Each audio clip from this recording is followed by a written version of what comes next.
मेरा नाम शीतल है। एसीपी प्रद्युमन। हाँ, मैं यहाँ। कहिए, क्या मदद कर सकते हैं हम आपकी? मैं एक ब्लाइंड होम में रहती हूँ। काफी सालों से वहां रहती हूँ। अभी तक तो कोई प्रॉब्लम नहीं आई, लेकिन अब अचानक। क्या हुआ? आप? मैं सीनियर इंस्पेक्टर अभिजीत हूँ। बोलिए, क्या प्रॉब्लम है आपको वहां पे? मैं जहाँ रहती हूँ वहां पर डॉर्मेट्री में रात को चोरी चुपके कोई आता है। मतलब? वो सब मैं नहीं जानती, कौन आता है, किस लिए आता है, वो सब मुझे कुछ नहीं पता। आपका कुछ सामान वगैरह चोरी हुआ है? हमारे पास चुराने के लिए है क्या सर? लेकिन फिर भी लगता है कि कोई कुछ ढूंढ रहा है, किसी चीज की तलाश कर रहा है। पर आप तो कह रही थी कि वहां चुराने लायक कुछ भी नहीं। इसीलिए तो इतना अजीब लगता है सब। कौन आता है, क्या चाहता है, मैं कुछ नहीं जानती। मुझे बहुत डर लगता है। आप पूरे यकीन से कह सकती हैं? इंस्पेक्टर अभिजीत, मैं देख नहीं सकती, लेकिन मैं सुन सकती हूँ। मुझे जरा सा भी आवाज आई तो मुझे पता चल जाता है कि मेरे कमरे में कोई है, मेरे आसपास कोई है। लेकिन मैं कुछ नहीं कर सकती। मैं डर के मारे सोने की एक्टिंग करती हूँ। क्या कमरे में आप अकेली रहती हैं या?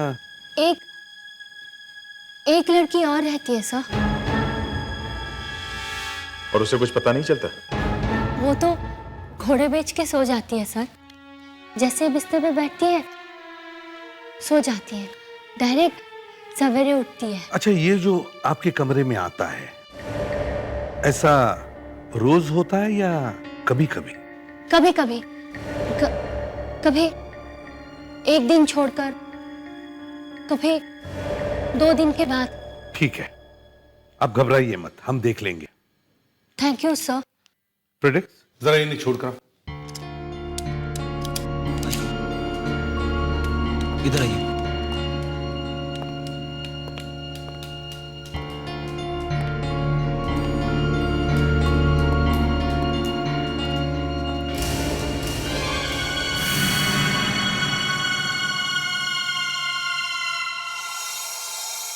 क्या लगता है? सर, लगता तो है कि सच कह रही है। मगर सर, इस केस में हम क्या कर सकते हैं? हाँ, ना कोई खून हुआ है, ना चोरी या हमला। ये केस हमारे सीआईडी का नहीं है। फिर भी इस लड़की का डर कह रहा है कि कुछ भी हो सकता है। हमारा काम सिर्फ क्राइम का इन्वेस्टिगेशन ही नहीं, बल्कि क्राइम होने से रोकना भी है।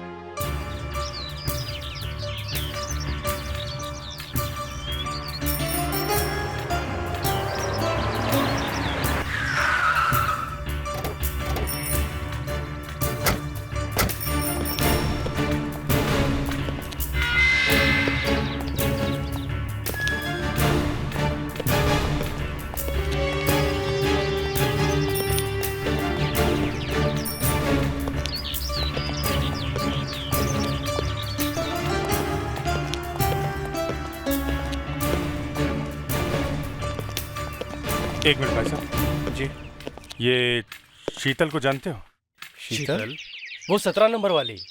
अरे साहब, उसकी बात मत करो। उसकी बहुत बड़ी प्रॉब्लम है। कभी तो अकेले में बैठकर रोती रहती है और कभी सबके सामने हंसती रहती है। कुछ गड़बड़ है। लेकिन साहब, उससे आप लोगों का क्या काम है? यहाँ के डॉक्टर कहाँ मिलेंगे जो इंचार्ज है यहाँ के? साहब आ रहे हैं, आपके पीछे आ रहे हैं। डॉक्टर साहब? Yes. Senior inspector Abhijeet, CID से। सीआईडी? ब्लाइंड होम में क्या हुआ यहाँ पे? आपके यहाँ एक शीतल मैडम है। हाँ। वो हमारे ऑफिस में आई थी। उनका कहना है कि कि उनके कमरे में कोई चोरी छुप के आता है, यही ना? जी हाँ। इंस्पेक्टर साहब, there is a saying in English, empty mind is devil's workshop. खाली दिमाग शैतान का घर होता है। अब इनकी इमेजिनेशन को हम कैसे रोक लगाएंगे? जरा सी भी आहट होती है तो उनको लगता है जैसे तूफान आ गया हो। आपको लगता है कि ये सब उनके मन का वहम है? बिल्कुल सही कहा आपने। Don't worry, she is safe over here. Bye bye.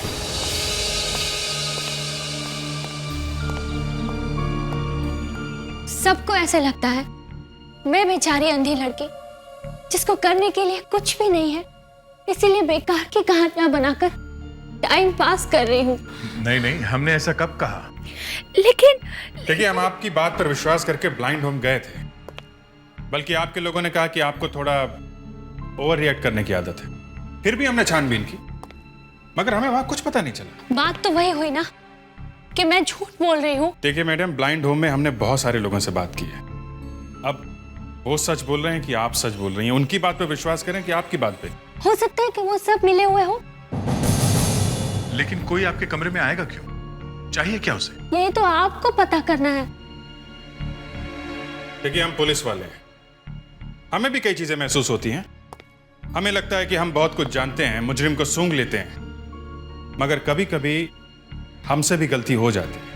यही तो फर्क है आप में और मुझ में। मुझसे कभी गलती नहीं होती। हेलो, अब मैं आपसे थोड़ी देर बाद बात करता हूँ, थोड़ा बिजी हूँ। ओके? देखिए मैडम, हमें लगता है ये आपका वहम है। आपके कमरे में कोई आता जाता नहीं। आपको मेरी बातों पर यकीन नहीं है, ठीक है, मैं आपको प्रूव करके बता सकती हूँ। आप बताइए, आपके कानों में ब्लूटूथ है या हैंड्स फ्री? मैंने तो ब्लूटूथ पहना हुआ है, मगर आपको कैसे पता चला? अगर आपके हाथों में फोन होता तो उसे उठाने में कुछ सेकंड तो लगते ही ना।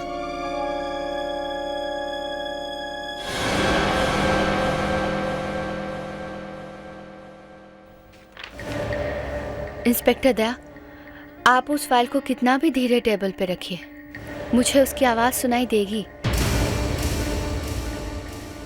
मिस्टर फेडरिक्स, आपका मोबाइल वाइब्रेटर पे है, कब से बज रहा है, उसे उठा लीजिए।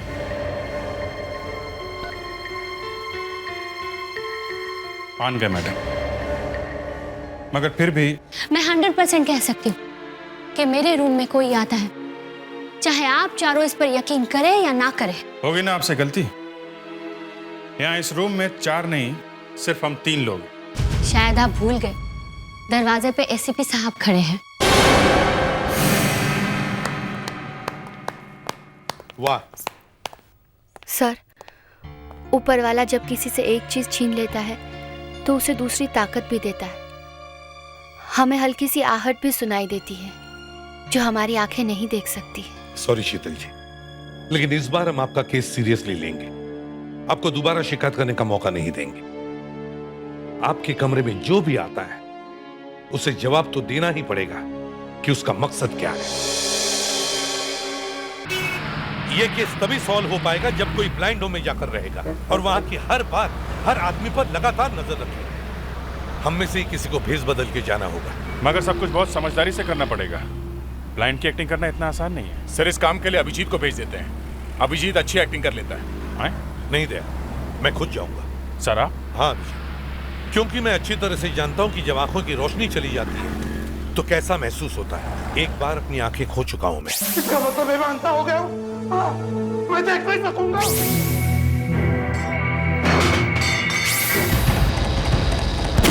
मगर सर, ब्लाइंड होम में एडमिशन से पहले वहां के डॉक्टर आंखें चेक करेंगे, उनको कैसे धोखा देंगे? इस काम के लिए हमारा फोरेंसिक डॉक्टर भी तो है, वो कब काम आएगा? नो सर, मैं आपकी मदद नहीं कर सकती। ये मैं अपने लिए थोड़ी कर रहा हूं। फिर भी मैं दूसरे डॉक्टर को धोखा नहीं दे सकती। मुझे किसी भी हालत में उस ब्लाइंड होम में जाना है। आप एसीपी बनकर भी तो जा सकते हैं। एसीपी जैसे बनकर जाने में कोई फायदा नहीं है, क्योंकि वहां पर क्या चल रहा है कुछ पता नहीं चलेगा। इसलिए कह रहा हूं, मुझे वहां एक ब्लाइंड आदमी बनकर ही जाना है। आपको ब्लाइंड बनने की एक्टिंग करनी आती है?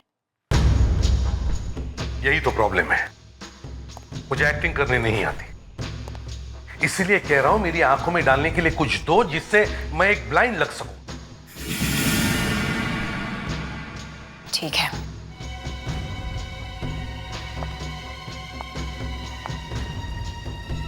मैं आपको एक केमिकल दे देती हूँ, लेकिन मैं आपको बताऊंगी नहीं कि वो क्या है। मत बताओ, मगर दे दो।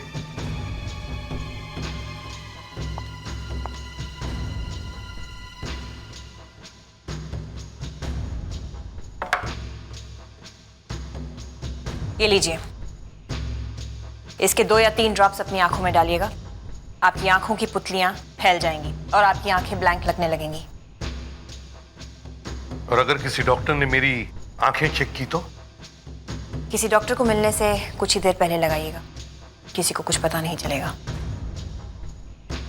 Thank you very much doctor, thank you. Sir, ये जो हम कर रहे हैं वो गलत है और इससे आपकी आंखों को नुकसान भी हो सकता है। मुझे पता है डॉक्टर, मगर मुझे ये केस सॉल्व करना ही है।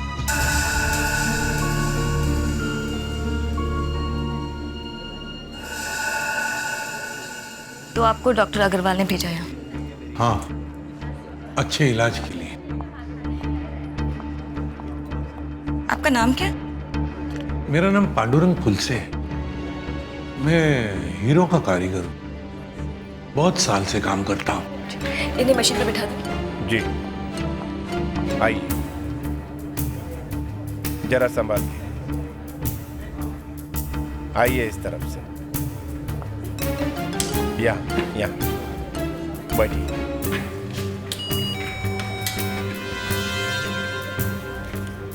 हाँ, यहाँ बाबा जी। हाँ, या।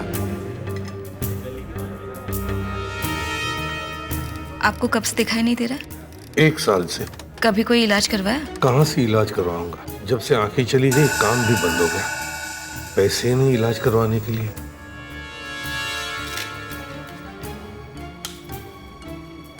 हो गया। Doctor Shah, yes. Is totally blind.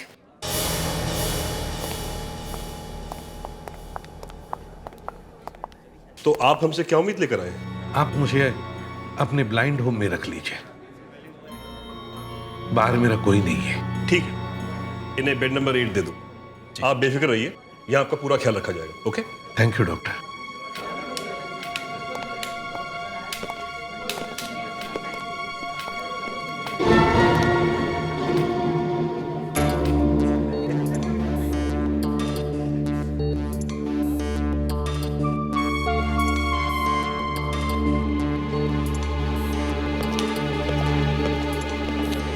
कौन था यार? New patient, totally blind. Totally blind? अगर ये वाकई ब्लाइंड है तो जब मैं अंदर आया तो इसकी आंखें थोड़ी सी सिकुड़ी क्यों, और वो रास्ते से ऐसे हटा जैसे टकराने से बचना चाहता हूं।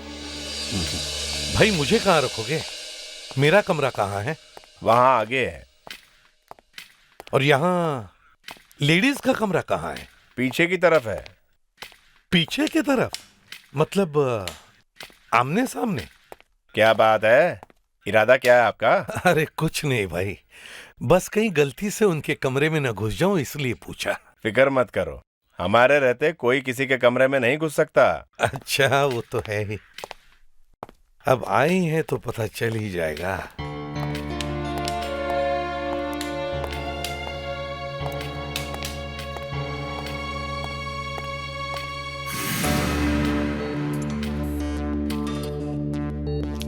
किसी चीज की जरूरत हो तो बेल दबा देना। हाँ जी, शुक्रिया।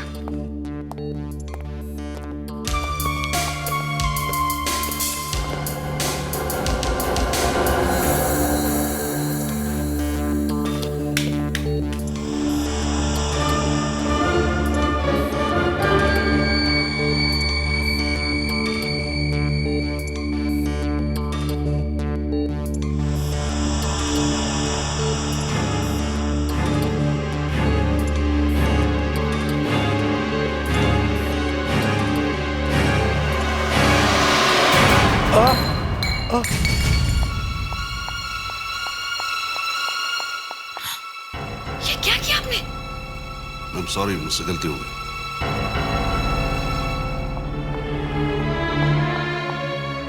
आप घबराइए मत, वो गलती से उनके हाथ से छूट गया। आप बैठिए आराम से।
देखो, मैंने शीतल को एक साइलेंट बजर दे दिया है।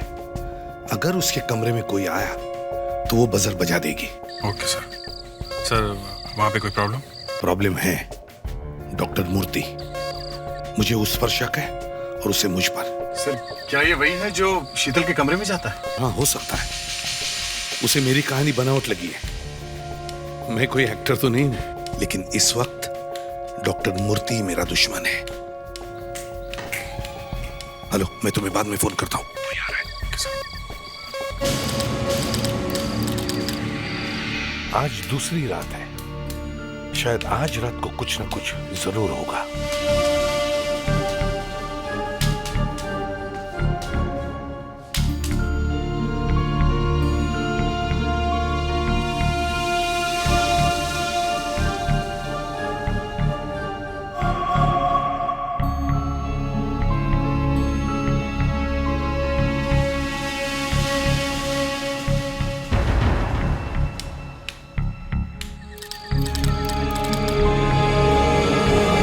आज तीसरी रात है और अब तक कुछ भी नहीं हुआ। कि शीतल जो कह रही है वो उसका वहम तो नहीं?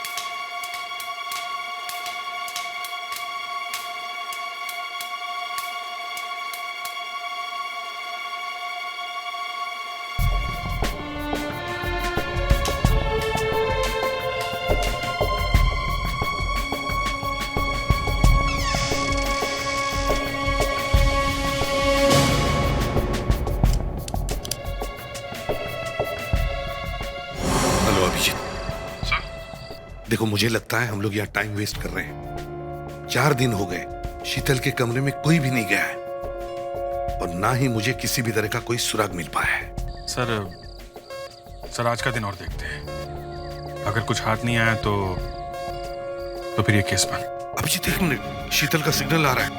मैं जाके देखता हूँ। तुम लोग भी अलर्ट रहना। ओके? Yes sir.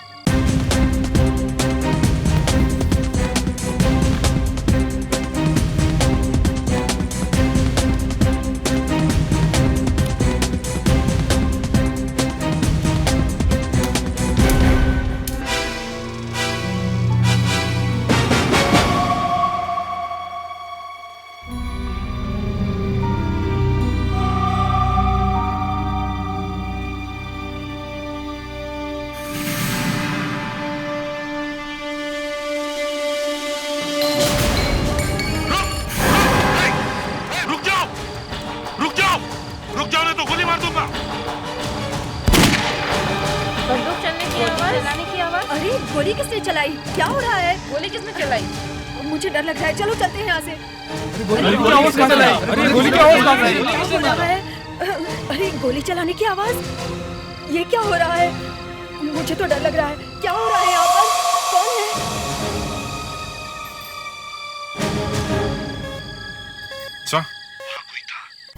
मैंने खुद उसका पीछा किया है। शीतल गलत नहीं कह रही है, मामला बहुत ही सीरियस है। सर पता चला कौन है वो? मैं उसे ठीक से देख नहीं पाया, मगर मुझे लगता है वो डॉक्टर मूर्ति ही था। अब मैं इस केस के जड़ तक पहुंचूंगा। इस डॉक्टर मूर्ति को नहीं छोड़ूंगा। मुजरिम चाहे जो भी हो, उसका अंत जेल में ही होना चाहिए। Yes sir.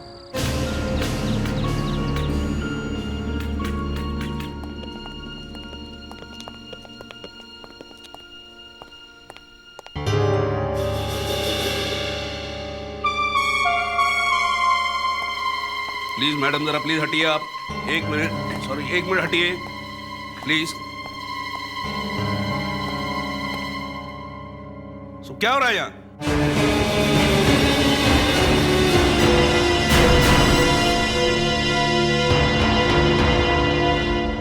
मुझे पहले से ही पता था कि तुम ब्लाइंड नहीं हो।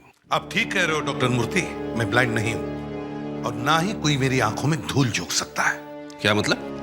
मतलब ये कि आपके ब्लाइंड होम में कुछ गड़बड़ हो रही है और मैं ये पता लगाने आया हूं कि इस गड़बड़ के पीछे कौन है।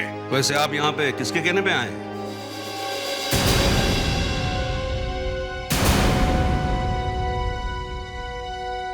तो शीतल के कहने पे आप यहाँ पे आए हैं। लगता है आजकल सीआईडी के पास कुछ काम नहीं है। सीआईडी के पास सिर्फ एक ही काम है, क्राइम को रोकना और मुजरिम को पकड़ना। फिर वो मुजरिम चाहे जो भी हो, एक आम आदमी या आप जैसा डॉक्टर। समझे doctor Murthy? All the best. Thank you doctor Murthy. पिछले कई रातों से कोई 17 नंबर बेड के आसपास कोई ढूंढता है। जो कुछ भी गड़बड़ी 17 नंबर बेड के आसपास ही है, लेकिन क्या है, क्या चाहता है वो आदमी? सर अभी ये बेड नंबर 17 खाली है, लेकिन 15 दिन पहले जो पेशेंट यहाँ रहती थी उसका नाम राधिका था। और पिछले 15 दिन से ही कोई यहाँ पर आ रहा है। राधिका के बारे में कुछ इंफॉर्मेशन? सर वो यहाँ सिर्फ एक हफ्ते के लिए थी, फिर चली गई? नहीं सर, वो मर गई। मर गई? इसका मतलब है हमें राधिका के बारे में बहुत कुछ पता लगाना चाहिए। वो कौन थी, कहां से आई थी, क्या काम कर रही थी? अभिजीत, मुझे राधिका की पूरी फाइल चाहिए।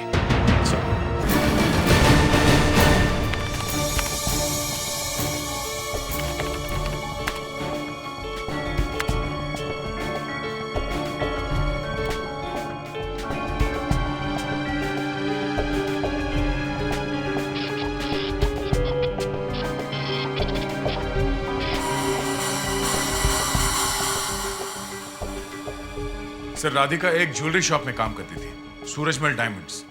2 महीने पहले इसी कंपनी में 2 करोड़ के हीरों की चोरी हुई। किसी ने वहां के सेफ पे कुछ एसिड डालकर मजबूत मेटल से बने ताले भी गला दिए और हीरे लेके फरार हो गया। अगले दिन एक आदमी पकड़ा गया जो हीरे लेके भागने की कोशिश कर रहा था। उस पर गोली चली और वो मर गया, लेकिन वो हीरे कभी नहीं मिले। उस वक्त राधिका कहाँ थी? उसी दौरान राधिका ने काम पे जाना बंद कर दिया क्योंकि उसकी आंखों की रोशनी चली गई थी। उसने अपने बयान में कहा है कि गलती से उसने टॉयलेट में काम आने वाला एसिड अपनी आंखों में डाल लिया। केस बहुत बड़ा है सर।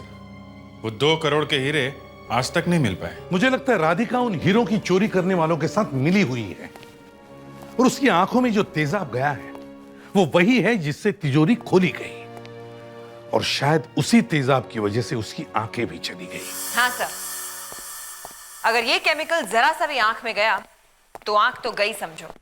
मतलब आदमी ब्लाइंड हो सकता है? ब्लाइंड तो होगा ही होगा, आंख में छेद हो जाएगा। ये देखिए,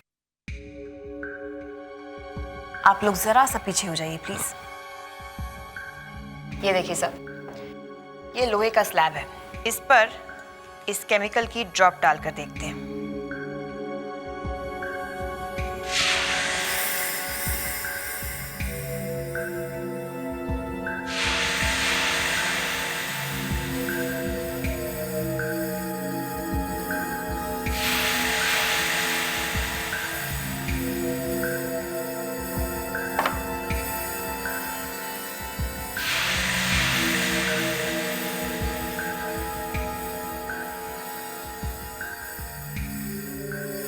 ये केमिकल तो सेफ के ताले में भी छेद कर दे, तो फिर इंसान की आंख क्या चीज है? इसका मतलब है राधिका हीरो की चोरी में मिली हुई थी। जब लुटेरे तिजोरी पर ये केमिकल डाल रहे थे तो शायद गलती से ये केमिकल राधिका की आंखों में लग गया और उसकी आंखें चली गई।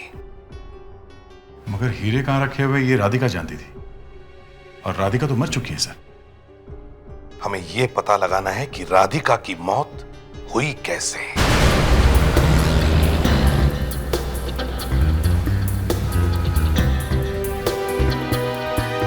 सर मुझे इस बात पे हैरानी है कि राधिका आत्महत्या करने के लिए ब्लाइंड होम की फार्मेसी तक पहुंची कैसे, और उसे ये कैसे पता चला कि जो शीशी उसने उठाई है, जो वो पीने जा रही है, उसमें जहर ही है। सर आप जो कह रहे हैं वो सच भी हो सकता है। क्या मतलब? मतलब राधिका का मन जिंदगी से भर चुका था। वो चीखती थी, चिल्लाती थी, मुझे मार दो, मुझे मार दो, मुझे मरना है, प्लीज कोई मुझे जहर ला के दो, मुझे मरना है, मुझे इस साल में नहीं जीना है, प्लीज मैं बहुत पैसे दूंगी, मुझे जहर ला के दो। ओह, इसका मतलब किसी ने पैसों के लालच में आकर उसे जहर दे दिया। जहां से उसने वो जहर की शीशी उठाई है उस अलमारी में तो हमेशा ताला लगा रहता है, तो फिर राधिका जहर तक पहुंची कैसे? सर जरूर किसी ने उसकी मदद की है। मतलब राधिका ने आत्महत्या नहीं की है, उसका खून हुआ है। सर मान ले ऐसा हुआ भी है तो कौन हो सकता है वो? ये तो ब्लाइंड होम में ही पता चलेगा। ब्लाइंड होम चलो। सर। हाँ सर, मुरली नाम का एक आदमी पिछले 9 साल से इस ब्लाइंड होम में रह रहा था, मगर राधिका के मौत के बाद अचानक उसने 2-3 दिनों में यहाँ से छुट्टी ले ली। क्यों? वो ठीक हो गया था क्या? उसकी आंखों के इलाज के लिए उसे बहुत सारे पैसों की जरूरत थी। उसका आई ट्रांसप्लांट हो सकता था, बस उसके पास पैसे नहीं थे, और पैसे उसे दे सकती थी राधिका। मतलब उन चुराए हुए हीरो से राधिका ने अपनी मौत खरीद ली है, और अब उन्हीं हीरो से मुरली अपनी आंखों का इलाज करवाएगा। सर यही वो खूनी है। जानता हूँ, और ये भी जानता हूँ कि मुरली जल्द से जल्द उन हीरो को हासिल करने की कोशिश करेगा। दया, मुरली के बारे में और कुछ पता चला है? सर डॉक्टर लीना कामत ये केस देख रही थी, उन्हीं से कुछ पता चलेगा सर। मुरली का एक भतीजा है अरविंद। मुरली ने उसे कई बार बुलाया, लेकिन इतने सालों में ना ही वो कभी उसे मिलने आया और ना ही कभी उसकी पूछताछ की। लेकिन 2 दिन पहले मुरली ने अरविंद को फिर से फोन किया। किस लिए? उसे मिलने के लिए। और वो मिलने आया? हाँ, इस बार वो आया भी और उसे डिस्चार्ज करवा कर लेकर भी गया। तो इसका मतलब है मुरली हीरो के बारे में जानता है। मुरली ने अरविंद को हीरो का लालच दिया और अरविंद उसे बाहर ले गया। डॉक्टर, क्या आप बता सकती हैं ये अरविंद रहता कहां है? आप ऑफिस रिकॉर्ड्स में देख लीजिए, एड्रेस मिल जाएगा आपको।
Dead.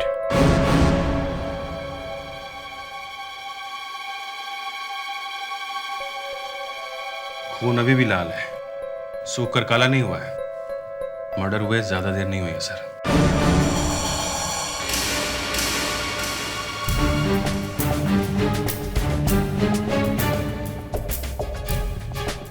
सर, ये देखिए सर। लगता है मरने से पहले इन दोनों में से किसी ने फोन किया होगा। देखो लास्ट नंबर कौन सा डायल किया है।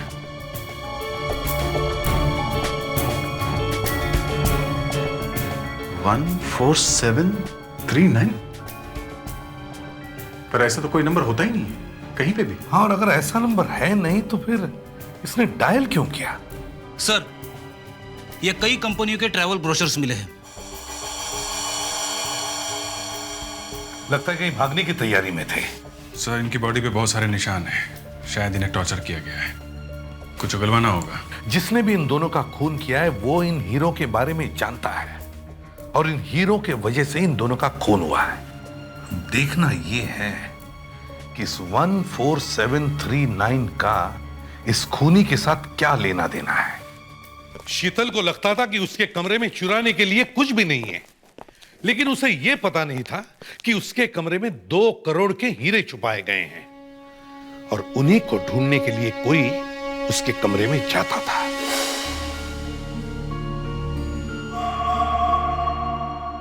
मगर उस शख्स को यह पता नहीं था कि वो हीरे पहले से ही गायब हैं।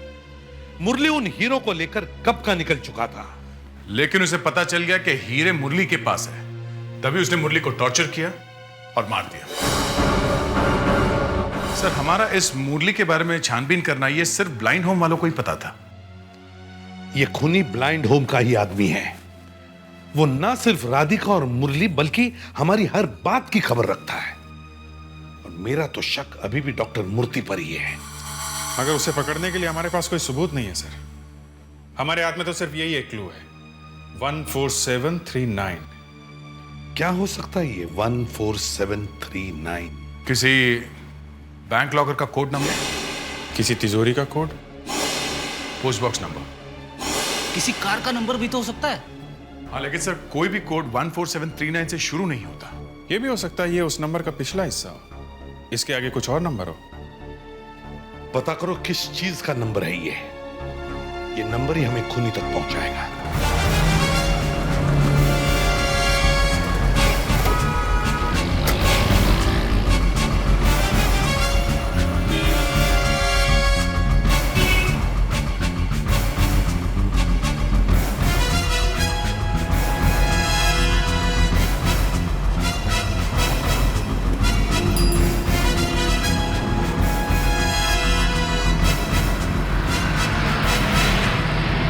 सर, 200 से ज्यादा बैंक डिपॉजिट और 4000 से ज्यादा कारों के नंबरों में ये कॉम्बिनेशन है सर, करीब 15,000 नंबरों में ये कॉम्बिनेशन मिले हैं।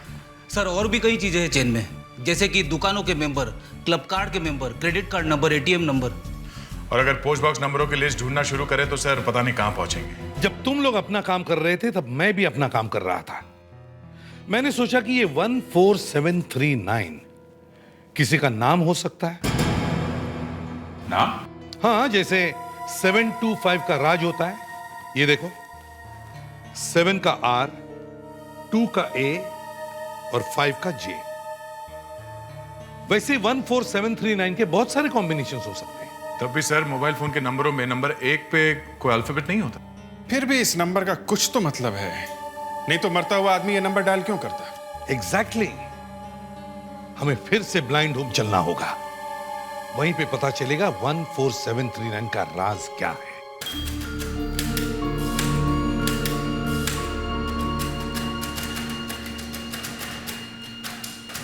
क्या मुरली ने कभी आप लोगों के साथ 14739 नंबर के बारे में बात की थी?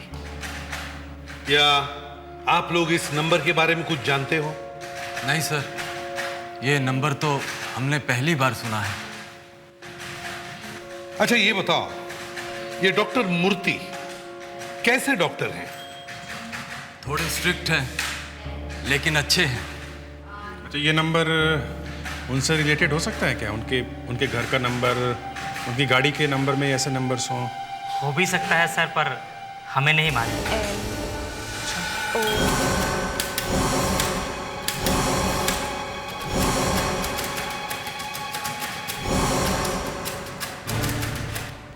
क्या हुआ सर? अभिजीत, इस 14739 नंबर का ब्रेल स्क्रिप्ट के साथ कोई कनेक्शन हो सकता है क्या? क्या मतलब सर? मतलब ये कि मुरली देख नहीं सकता था। अगर वो कुछ लिखना चाहता था तो कौन सी स्क्रिप्ट में लिखता? वो तो ब्रेल स्क्रिप्ट में ही लिखता। Yes sir. दे, मुझे एक पेपर और पेन दो।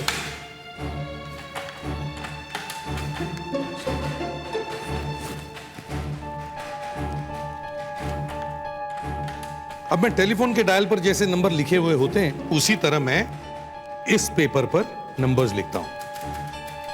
6, 7, 8, 9, 0। अब बताओ वो नंबर क्या है? 14739।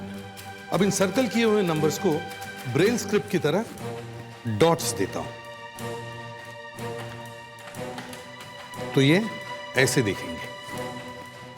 3 वर्टिकल लगातार डॉट्स, उसके बाजू में 2 वर्टिकल डॉट्स जिनके बीच में स्पेस है।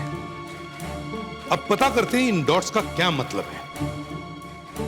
STUVWXYZ।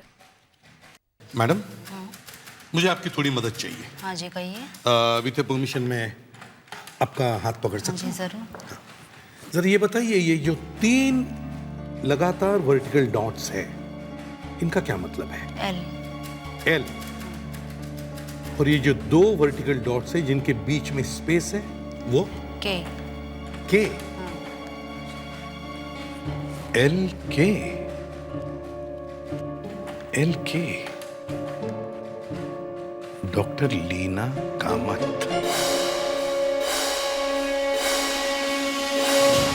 माय गॉड, मुरली हमें यही तो बताना चाहता था।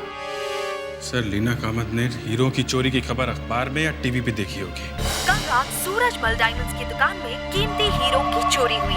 चोरी करने वाले ने तिजोरी पर किसी एसिड जैसी चीज का इस्तेमाल किया था। राधिका के मरने के बाद भी लीना कामत हीरो के खोज में लगी रही,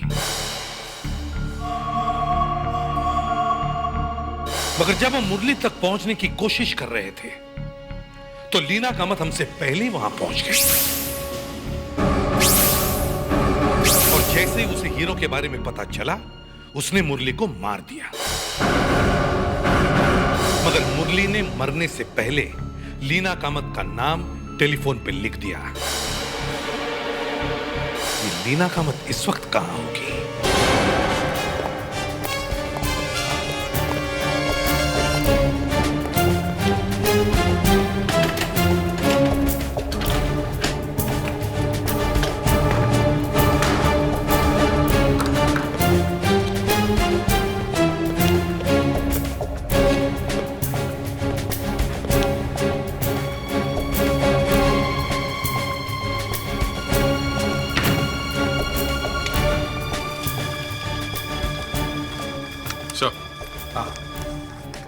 तो ये देखिए, ये तो पूरी रिसर्च कर रही थी डायमंड्स की चोरी की ऊपर।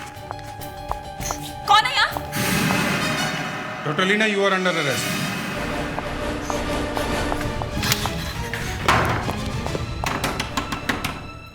देखो, अंदर छुप के बैठने का कोई फायदा नहीं है, बाहर आओ।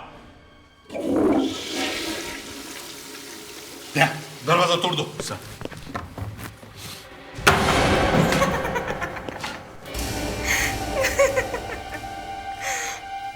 क्या करोगे एसीपी? ना रहे हीरे और ना ही सबूत। मैंने हीरो को फ्लश कर दिया। अच्छा, हम सारी स्यूएज लाइन सील कर देंगे, समझे? और हीरो को हासिल करेंगे। लेकिन तुम साबित कैसे करोगे कि हीरे मेरे बाथरूम के पाइप से? यहाँ तो बहुत सारे बाथरूम्स हैं। हीरे कहां से आए और कहां जाएंगे इससे हमें कोई फर्क नहीं पड़ता। मुरली ने मरते वक्त तुम्हारा नाम लिखा है टेलीफोन पे।